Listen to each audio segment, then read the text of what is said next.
All right, so here's the deal. For years, when I would trim a brisket, I wasn't near aggressive enough in trimming it. And then I watched this video by Matt Pittman with Meat Church Barbecue on YouTube. And dude, what he said made complete sense. He said, trim your briskets. You aren't going to waste it. If you've got a grinder, you grind it up. And I said, hey, I've got a grinder. So when I did my brisket, I ground up, this is 2.81 pounds of ground brisket. So what we're going to make today is brisket bacon burgers. Now, I'm going to do this different than most bacon burgers you've had in the past where they throw 2 or 3 strips of bacon on top of the patty. I'm going to grind up 2 pounds of bacon, mix in 2.81 pounds of this brisket meat, and we're going to have brisket bacon burgers, and I'm going to spice them. So without further ado, let me start by grinding on some of this bacon, and then when you come back, we'll be looking at the mixing section. All right, so what we started off with, this is Jimmy Dean bacon, and it's the thick cut, but I can't put this in the grinder like that. I've got to get it where I can put it in there like the chunks that it's used to seeing. So I'm just taking a 6-inch boning knife here and cutting this into strips.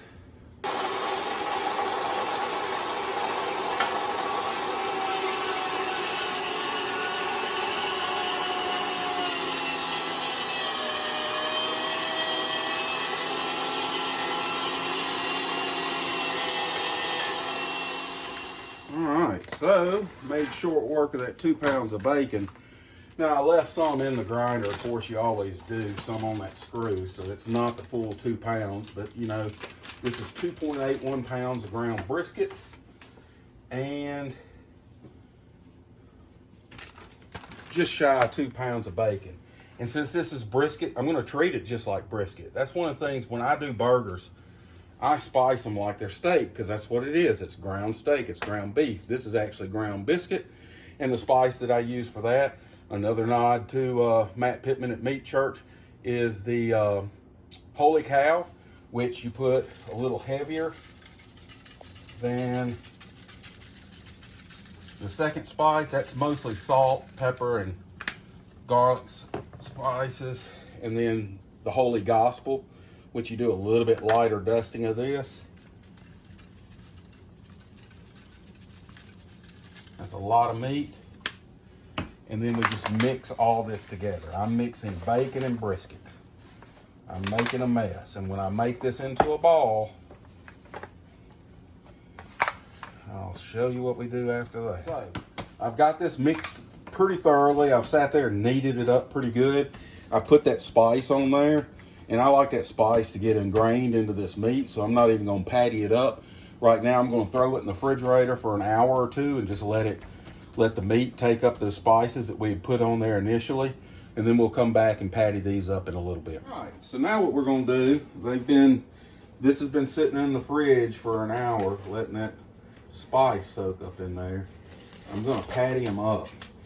Now I'm gonna be making big patties because that bacon has got a lot of fat in it, as does the brisket. What I ground on the brisket's got plenty of fat. That's probably 75-25 when I ground it. So they're gonna shrink considerably. So I'm taking a big chunk for a burger because they're gonna shrink when I cook them down.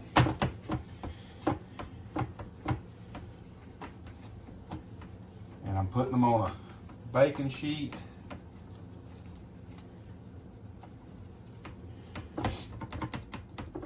So, you've seen how I patty these things up. I'm not gonna make y'all watch all of that. But from here, they've had time to get those spices. Then I'm gonna put them in the freezer and let them get some firmness, so when I put them on the grill, they're gonna be in good shape.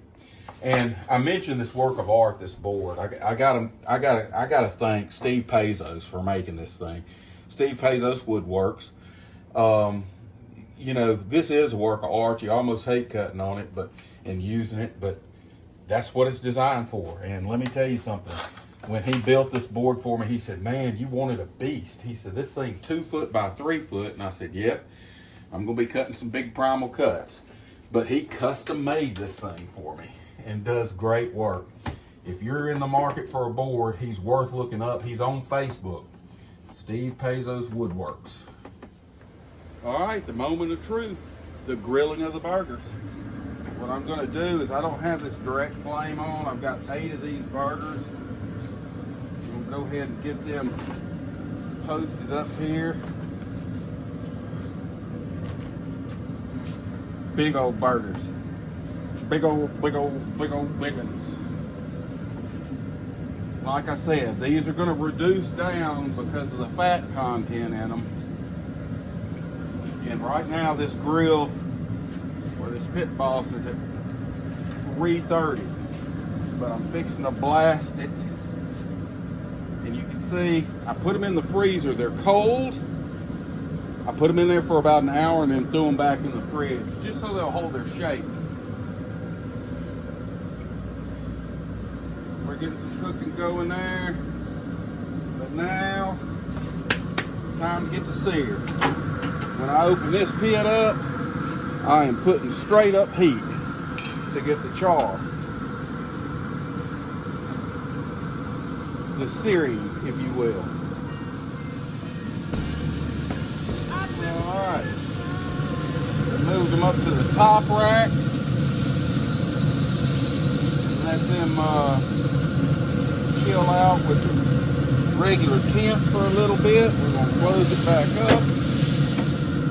And I'm going to turn the old grill off, which will keep providing heat because its cool down mode is it keeps that fan going until it burns off all the pellets that are in the pot. So we will be bringing these in the house, putting them on buds, and seeing how our creation took off. All right, for the final, my cameraman and editor, Ryan, my son, is going to be the guinea pig for the brisket bacon burger. Honest opinion, son. That sounds good. It's damn good. Mm-hmm. That is a pretty big thumbs up on this dude's taste-o-meter.